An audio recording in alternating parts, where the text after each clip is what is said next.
बिस्मिल्लाहिर्रहमानिर्रहीम। अस्सलाम वालेकुम डियर स्टूडेंट्स, मैं हूं ताहिर महमूद राव। तो आज हम पढ़ने जा रहे हैं student next lecture number 19, chapter number 10 और केमिस्ट्री 10th।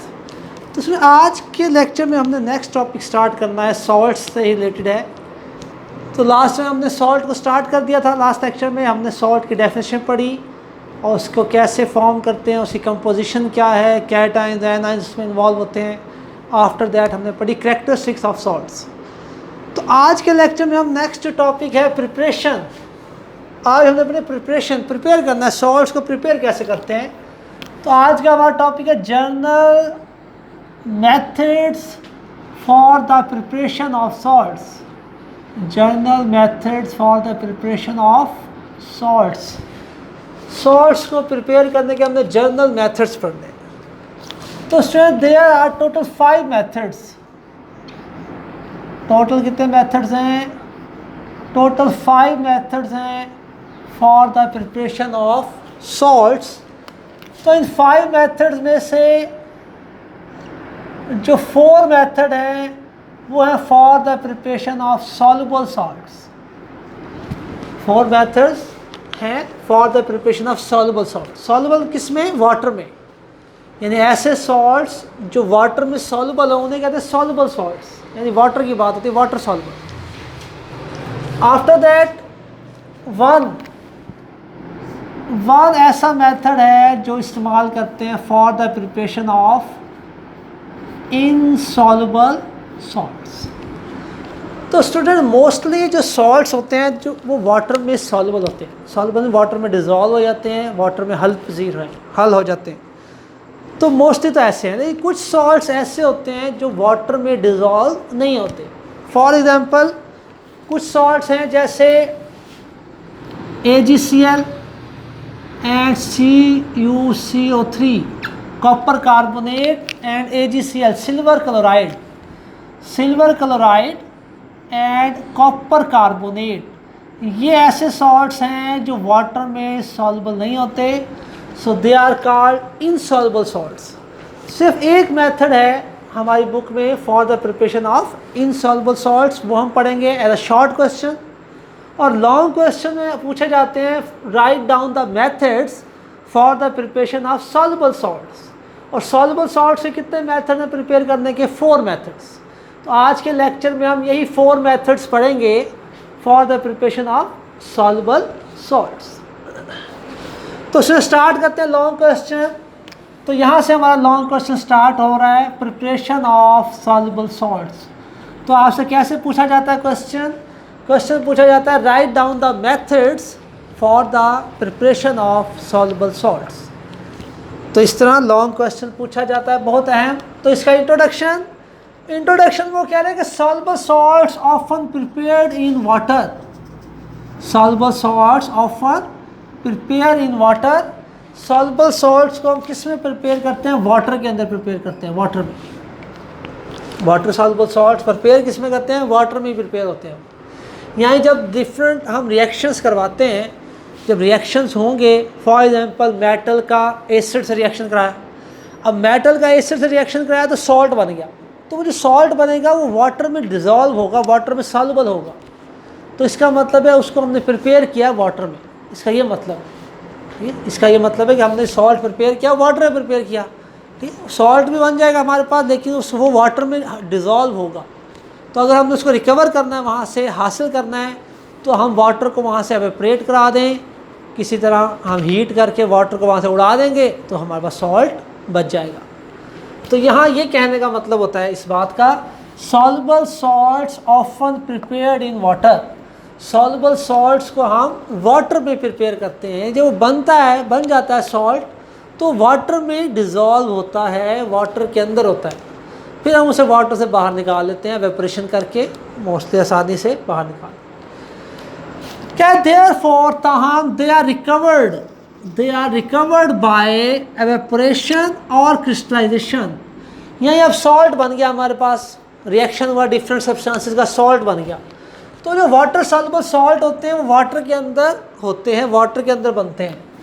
तो अब उनको अगर हमें रिकवर करना है, हासिल करना है दोबारा से, तो हम क्या करेंगे? एवेपोरेशन का प्रोसेस करेंगे या फिर क्रिस्टलाइजेशन का प्रोसेस करेंगे। एवेपोरेशन और क्रिस्टलाइजेशन, इन दोनों में से एक प्रोसेस करके हम उन्हें रिकवर कर सकते हैं। एवेपोरेशन तो बहुत आसान सी बात है स्टूडेंट्स। एवेपोरेशन का मतलब फर्स्ट करें आपका ये हमारा ये वाटर है, इसके अंदर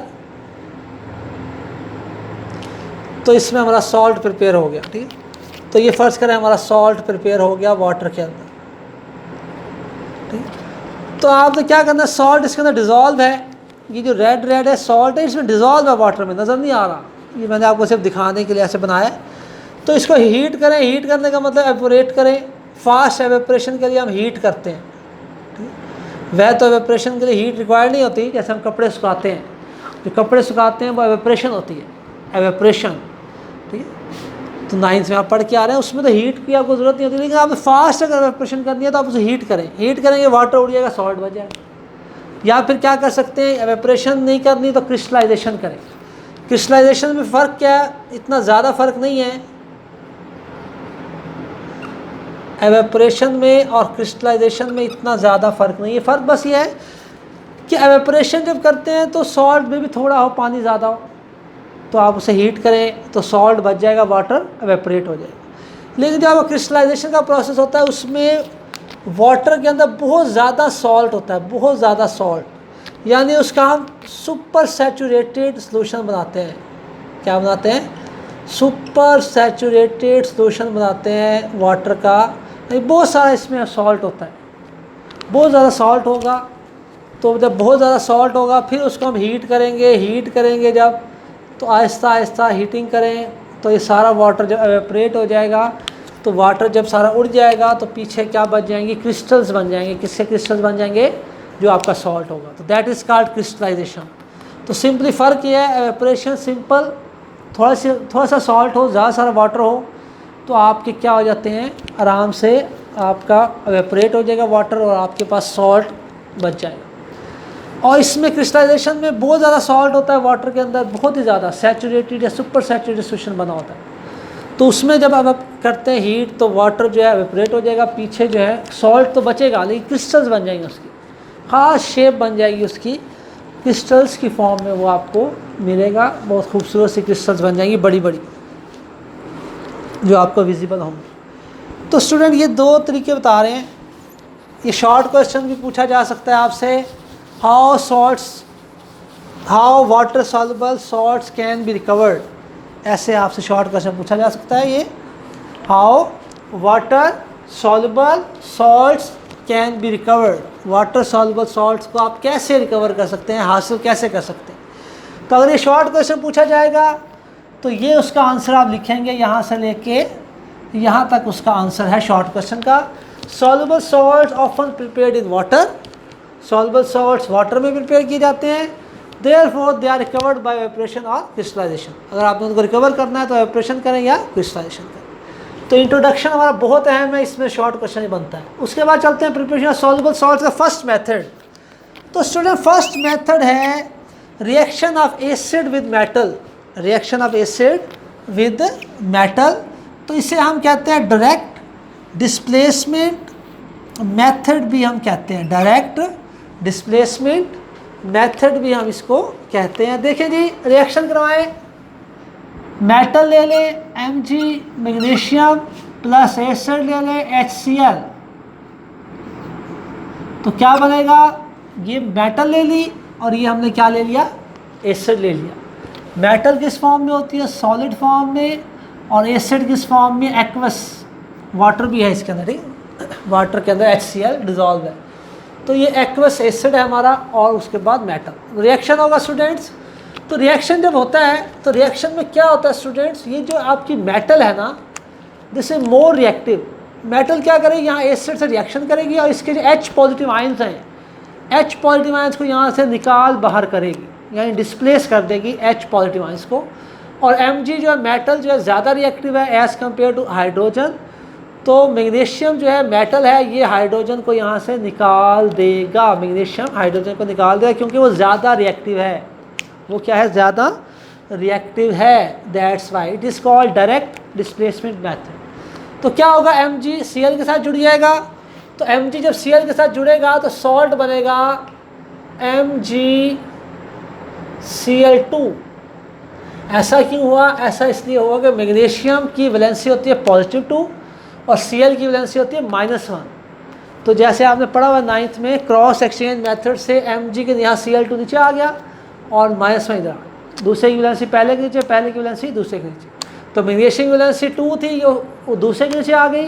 क्लोरीन की वैलेंसी 1 थी, वो मैग्नीशियम के नीचे आई। 1 लिखो ना लिखो कोई फ़र्क नहीं पड़ता। और पॉजिटिव नेगेटिव तो नीचे लिखते ही नहीं है हम, फार्मूलाए के कोई भी जो हमारा केमिकल फार्मूला होता है, नीचे ना पॉजिटिव लिखते ना नेगेटिव लिखते और ना 1 लिखते।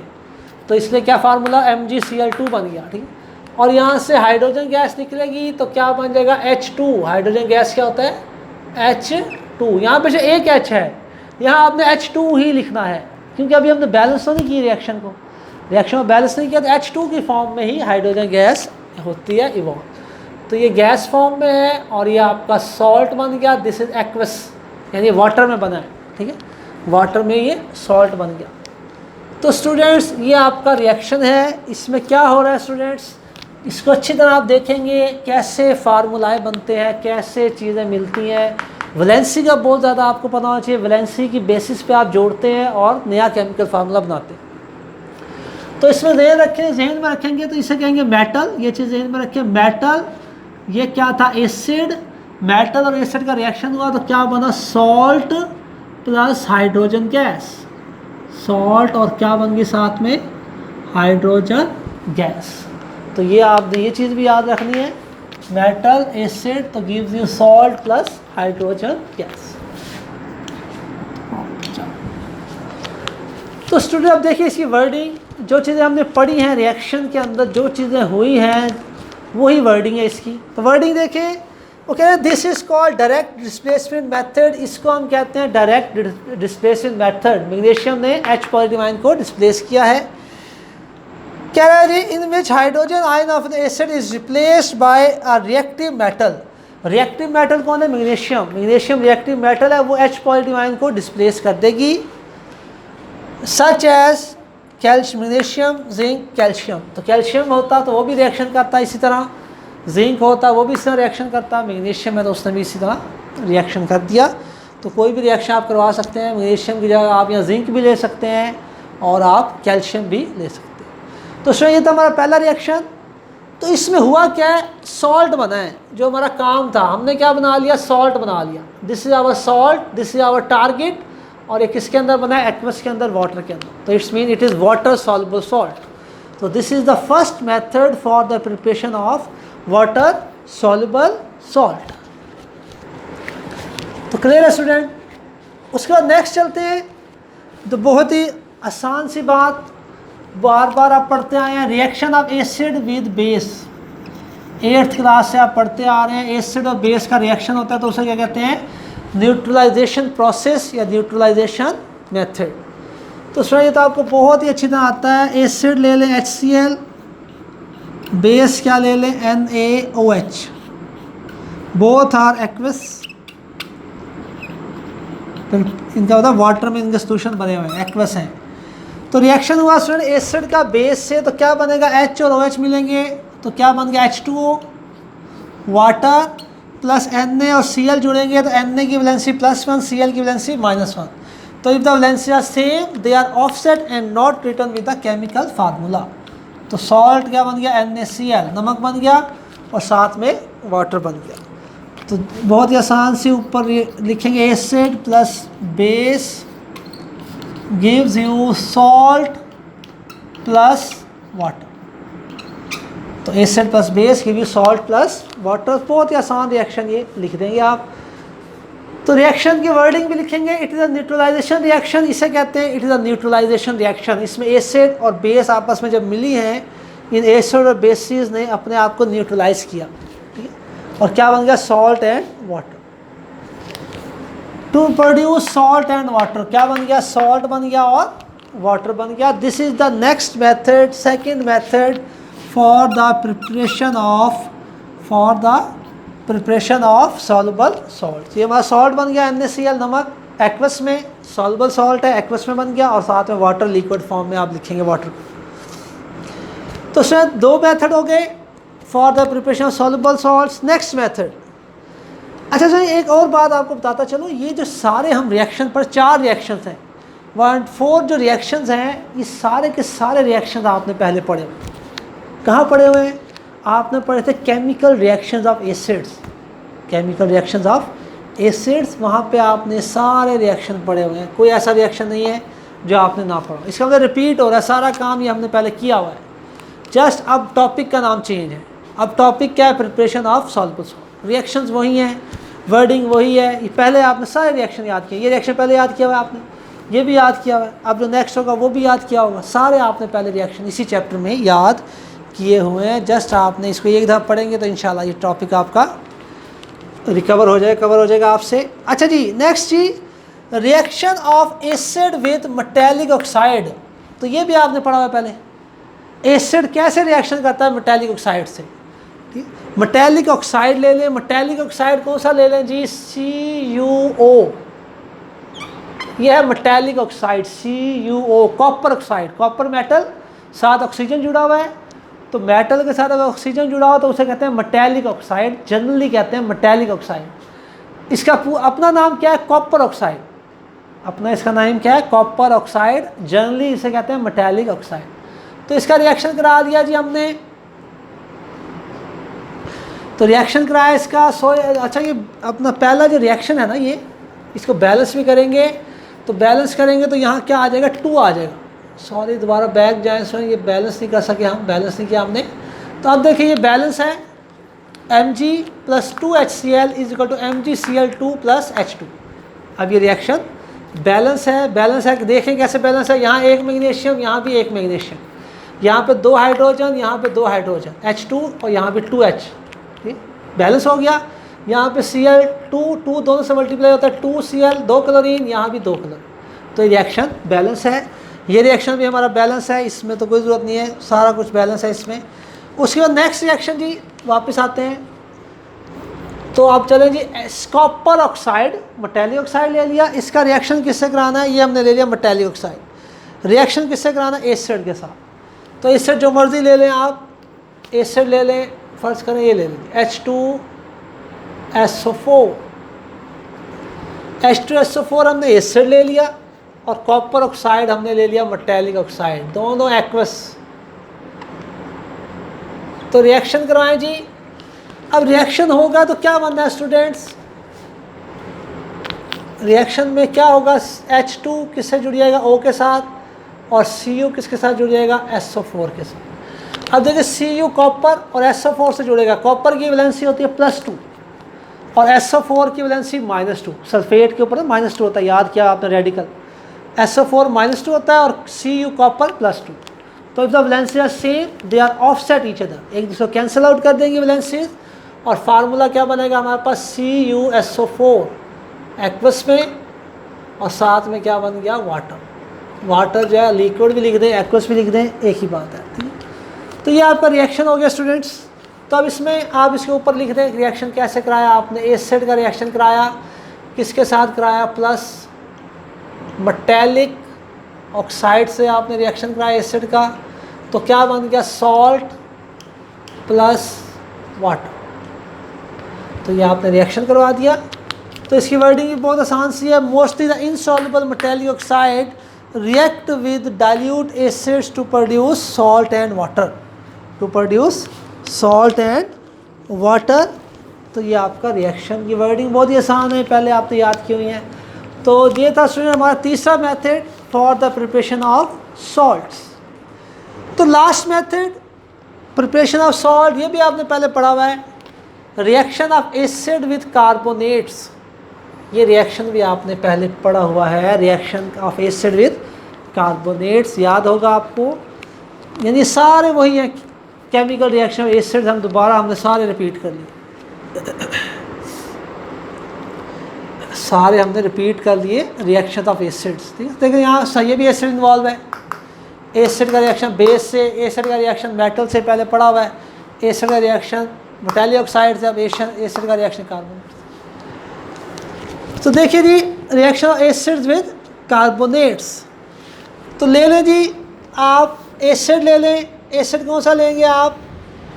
एसिड ले लें HNO3, डाइल्यूट एसिड लेना है, क्या ले ले एसिड HNO3। और आपने अब कार्बोनेट लेने, कार्बोनेट्स में ले ले सोडियम कार्बोनेट। सोडियम कार्बोनेट क्या होता है जी, Na2CO3, this is called sodium carbonate and this is called acid. तो डाइल्यूट एसिड लेंगे आप, क्या लेंगे, डाइल्यूट एसिड, दोनों एक्वस फॉर्म में। अच्छा जी, अब क्या होगा, ये रिएक्शंस में ऑलरेडी बैलेंस है, इसको आपने कुछ नहीं करना, ऑलरेडी बोथ साइड्स जो हैं वो बैलेंस है, कुछ आपने इसमें एडिशन नहीं करनी, both sides are already balanced. तो यहाँ आ जाए आप दोबारा, HNO3 एसिड ले लिया, एसिड का रिएक्शन कराना विद कार्बोनेट्स, कार्बोनेट्स में ले लिया sodium carbonate Na2CO3, this is sodium carbonate. अब जब रिएक्शंस होते हैं स्टूडेंट्स, आपको पता है जब एसिड्स के कार्बोनेट्स से रिएक्शन होते हैं तो हमारे पास तीन चीज़ें बनती हैं, सॉल्ट भी बनेगा, वाटर भी बनेगा और कार्बन डाइऑक्साइड गैस भी बनेगी। तो बना दे तीनों चीज़ें। Na का रिएक्शन किससे होगा, NO3 से, Na का रिएक्शन किससे होगा, NO3 से। Na और NO3 का रिएक्शन क्या बनेगा, Na क्या, सोडियम, सोडियम की वैलेंसी कितनी, +1, सोडियम की वैलेंसी +1, Na की valency +1, sodium +1 valency. NO3 nitrate कहते हैं, NO3 कहते हैं नाइट्रेट, नाइट्रेट की वैलेंसी -1, नाइट्रेट की वैलेंसी -1, सोडियम की +1। तो +1 और -1 वैलेंसी जो है एक दूसरे को कट ऑफ कर देंगी, ऑफसेट कर देंगी, और हमारा सॉल्ट क्या बनेगा, NaNO3, क्या बन गया, NaNO3, ये हमारा बन गया सॉल्ट एक्वस में। उसके बाद CO2 गैस लाजमी बनेगी, गैस और प्लस H2O क्या बन गया, वाटर, वाटर किस फॉर्म में, लिक्विड। तो तीनों प्रोडक्ट्स बननी है तो आपने बना देनी है, यही देखना पीछे आपके पास कितने हाइड्रोजन है या कितने ऑक्सीजन है, ये चीज़ नहीं देखनी, क्योंकि रिएक्शन हम बैलेंस तो बाद में करते हैं, पहले तो हम रिएक्शन लिख लेते हैं, बैलेंस बाद में किया जाता है, तो कोई पता नहीं कितने हाइड्रोजन है यहाँ या कितने ऑक्सीजन है, क्योंकि अभी हमने बैलेंस नहीं की। तो आप प्रोडक्ट पूरी बनाएंगे।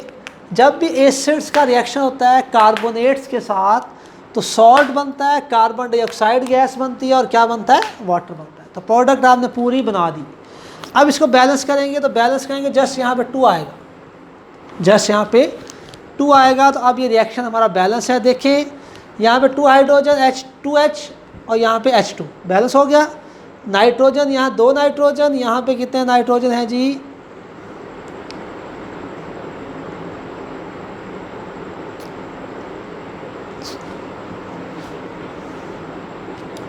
तो यहाँ पे नाइट्रोजन कितने आएंगे आपके, NO3, और यहाँ आपके, हाँ जी, यहाँ 1 है नाइट्रोजन, हमें 2 चाहिए, तो यहाँ पे आप 2 करें, 2 लगा, तो यहाँ भी 2 लगेगा। अच्छा जी, ठीक है, ओके हो गया। उसके बाद देखें ऑक्सीजन, यहाँ पे 6 ऑक्सीजन, 3 × 2 6 ऑक्सीजन, और ये वाले 3 कितने हो गए, 6 और 3 9 ऑक्सीजन। और यहाँ पे देखें कितने ऑक्सीजन स्टूडेंट्स, 3 × 6, 6 और 2 8 और 1 9, ऑक्सीजन भी बैलेंस हो गया, ठीक। उसके बाद नेक्स्ट चलते हैं जी, सोडियम, यहाँ पे 2 सोडियम, यहाँ भी 2 सोडियम, क्लियर हो गया। कार्बन, यहाँ पे 1 कार्बन, यहाँ भी 1 कार्बन, ठीक हो गया। तो सुनिए अभी आपका रिएक्शन बैलेंस है, 2 चलेंगे, यहाँ भी 2 लगेगा और यहाँ भी 2 आपका लगेगा, और अब ये रिएक्शन आपका बैलेंस है पूरे का पूरा, ठीक है। इसे दोबारा चेक कर लेते हैं। 2 हाइड्रोजन, यहाँ पे 2 हाइड्रोजन, नाइट्रोजन देखें 2 नाइट्रोजन, और यहाँ पे भी 2 नाइट्रोजन, क्लियर हो गया स्टूडेंट्स। ऑक्सीजन देखें 6, 3 × 2 6, 6 और 3 9 ऑक्सीजन। यहाँ पे देखें ऑक्सीजन 3 × 2 6 और 2 8 और 1 9 ऑक्सीजन, क्लियर हो गया। सोडियम यहाँ पे 2, यहाँ पे 2 सोडियम, कार्बन यहाँ पे 1, यहाँ पे भी कार्बन 1, और बाकी ये आपका रिएक्शन बैलेंस हो गया। तो इसमें देखिए हुआ क्या है, एसिड है ये, एसिड का रिएक्शन किससे कराया हमने, कार्बोनेट्स के साथ। तो एसिड्स प्लस कार्बोनेट्स, तो क्या बना, सॉल्ट प्लस कार्बन डाइऑक्साइड, और क्या बना साथ में आपका बन गया वाटर। तो ये इसमें रिएक्शंस है हमारे, तो 4 ये रिएक्शंस हैं for the preparation of salts. तो ये अच्छी तरह आप याद करेंगे। तो नेक्स्ट लेक्चर में हम चलेंगे, शॉर्ट क्वेश्चन पढ़ेंगे, method for the preparation insoluble salt, वो शॉर्ट क्वेश्चन है बहुत अहम। उसके बाद नेक्स्ट हम स्टार्ट करेंगे अपने टॉपिक्स।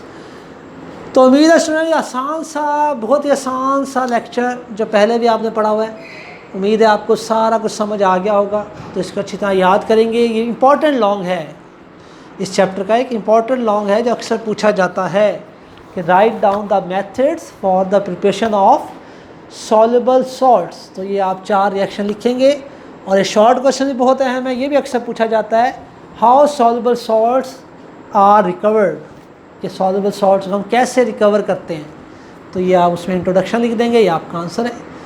तो स्टूडेंट उम्मीद है लेक्चर आपको आसानी से समझ आ गया होगा। इंशाल्लाह नेक्स्ट लेक्चर में मुलाकात होगी। अल्लाह हाफ़िज़।